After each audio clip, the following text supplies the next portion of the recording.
बड़ी खबर मैं आपको बताने जा रही हूं। नई बाबरी मस्जिद बनाने वाला जो विवाद है उसी से जुड़ी ये बड़ी खबर है।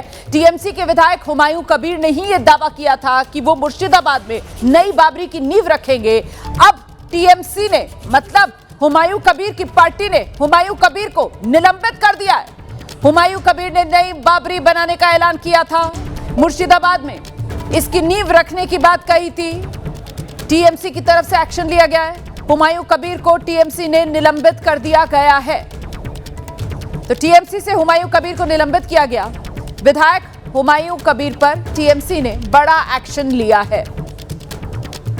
सीधे आपको लेकर चलेंगे, हमारे साथ हमारे सहयोगी विजेंद्र इस वक्त मौजूद है और जरा विजेंद्र से ही जानते हैं। विजेंद्र, अभी तक टीएमसी की किरकिरी हो रही थी हुमायूं कबीर के इस आह्वान के चलते कि 6 दिसंबर मुर्शिदाबाद में नई बाबरी की वो नींव रखेंगे। आखिरकार टीएमसी ने हुमायूं कबीर से औपचारिक तौर पर पल्ला झाड़ा।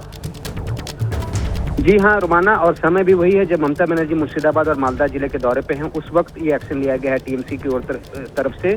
सस्पेंड किया गया है विधायक हुमायूं कबीर को पार्टी से। एवं जिस तरीके से बयान वो दे रहे थे कि अगले 6 तारीख को बाबरी मस्जिद की नींव रखेंगे वो मुर्शिदाबाद में, और बाकी राज्य में भी इसको लेके चर्चा हो रही थी। ज्यादातर जो हिंदू संप्रदाय के बीच में इसको लेकर के बहस हो रही थी। इसके चलते पार्टी के लिए किरकिरी हो रही थी। और जब ममता बनर्जी खुद मुर्शिदाबाद गई, मालदा गई, वहां के विधायकों से बात की और उसके बाद ये फैसला लिया गया है कि उनको पार्टी से सस्पेंड किया जाएगा। आज ममता बनर्जी की सभा है, वहां भी हुमायूं कबीर जा रहे थे और वो कह रहे थे कि अगर पार्टी उनके खिलाफ एक्शन लेती है तो विधायक पर छोड़ देंगे, पर 6 तारीख को जो प्रोग्राम है वो करेंगे। इसके बाद टीएमसी ने एक कड़ा रुख अपनाया है और हुमायूं कबीर को पार्टी से सस्पेंड किया गया है। लेकिन फिलहाल बंगाल की राजनीति में ये बड़ा एक बदलाव माना जाएगा, क्योंकि बीजेपी को हुमायूं कबीर के इस आह्वान के जरिए जो टीएमसी पर हमला बोलने का बड़ा मौका मिला था, अब वो मौका खत्म या अभी भी बीजेपी टीएमसी को लेकर हमलावर रहेगी इस मुद्दे पर?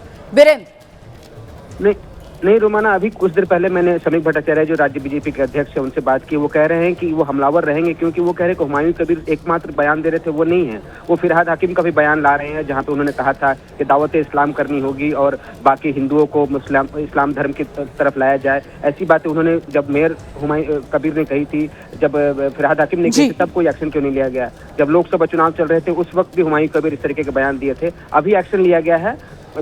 हमलावर है बीजेपी, पर टीएमसी चूंकि बैकफुट पे थी इसलिए एक्शन लिया गया है। बहुत शुक्रिया विजेंद्र इस तमाम जानकारी के लिए। तो टीएमसी बैकफुट पर थी, टीएमसी ने आखिरकार हुमायूं कबीर को पार्टी से निलंबित किया है, लेकिन बीजेपी अभी भी टीएमसी की घेराबंदी की अपनी रणनीति जारी रखेगी।